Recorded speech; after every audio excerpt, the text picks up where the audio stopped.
तीसरी बार सत्ता में क्यों हो रही है एनडीए की वापसी। लोकसभा चुनाव खत्म होने के बाद एग्जिट पोल के नतीजे एनडीए एक बार फिर से सत्ता में वापसी करती दिख रही है।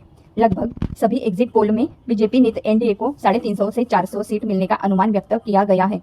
यदि 4 जून के नतीजे एग्जिट पोल के नतीजों की तर्ज पर ही होते हैं, एनडीए के साथ ही पीएम मोदी भी सत्ता में हैट्रिक लगाने में कामयाब हो गए। अब सवाल है कि आखिर एनडीए की इस कामयाबी के पीछे की वजह क्या है। राजनीतिक विश्लेषक अक्सर मोदी सरकार की नीतियों का जिक्र करते हैं। दूसरी तरफ एनडीए की कामयाबी को लेकर चुनावी पंडित या एग्जिट पोल करने वाले विश्लेषक क्या सोचते हैं, आइए इनके बारे में जानते हैं। लोकसभा चुनाव को लेकर एग्जिट पोल में एनडीए की सत्ता में वापसी को लेकर सी वोटर के संस्थापक यशवंत देशमुख कहते हैं कि एनडीए मुख्य रूप से इसलिए जीत रहा है क्योंकि पीएम मोदी लोकप्रिय है। इसके अलावा वे जहां भी जीत रहे हैं वहां अलग अलग राज्यों में वोट का शेयर का बहुत बड़ा अंतर है। देशमुख ने कहा कि पश्चिम बंगाल और महाराष्ट्र अच्छा मुकाबला देखने को मिल रहा है। इन दोनों राज्यों में प्रत्येक सीट पर मुकाबला है। इन राज्यों से परे लगभग ही सभी राज्य एक तरफा बीजेपी और एनडीए के पक्ष में दिख रहे हैं। एग्जिट पोल को कांग्रेस नेता राहुल गांधी की तरफ से मोदी फैंटेसी पोल को लेकर भी देशमुख ने जवाब दिया। उन्होंने कहा कि राजनेता जो चाहे कहने के लिए स्वतंत्र है।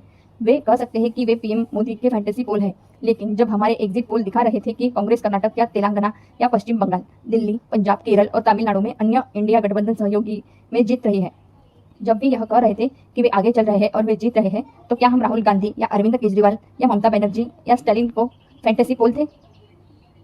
वहीं एग्जिट पोल करने वाली एक अन्य एजेंसी जन की बात के संस्थापक प्रदीप भंडारी ने कहा कि हम लोगों ने जमीन पर लोगों से बातचीत की है। डेटा सर्वे और बातचीत के आधार पर यह सामने आ रहा है कि देश की जनता नरेंद्र मोदी को तीसरी बार जनादेश देना चाहती है।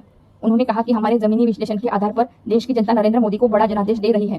कांग्रेस नेता राहुल गांधी ने इस बयान पर कि यह एग्जिट पोल नहीं मोदी मीडिया पोल है, यह उनका काल्पनिक पोल है। इस पर भंडारी ने कहा कि शायद राहुल गांधी राजनीतिक मजबूरियों के कारण सिलेक्टिव मेमोरी लॉस से पीड़ित है। उन्होंने कहा कि जब तेलंगाना विधानसभा चुनाव के एग्जिट पोल आए तो उस समय सीएम पद के लिए प्रस्तावना नेता ने टीवी चैनलों पर आकर इंटरव्यू दिए कि पार्टी इन एग्जिट पोल को देखने के लिए उत्साहित है। उस समय सभी एग्जिट पोल ने कहा था कि कांग्रेस तेलंगाना में सरकार बनाएंगे। दुख की बात तो यह है कि जब एग्जिट पोल आपके पक्ष में नहीं होते तो यह उन हजारों पेशेवरों का अपमान है जो इस भीषण गर्मी में जमीन पर कड़ी मेहनत करते हैं। सी वोटर के एग्जिट पोल के मुताबिक देश में एनडीए तीसरी बार सत्ता पर काबिज होने जा रही है। एनडीए को 353 से 383 सीटें मिल सकती है।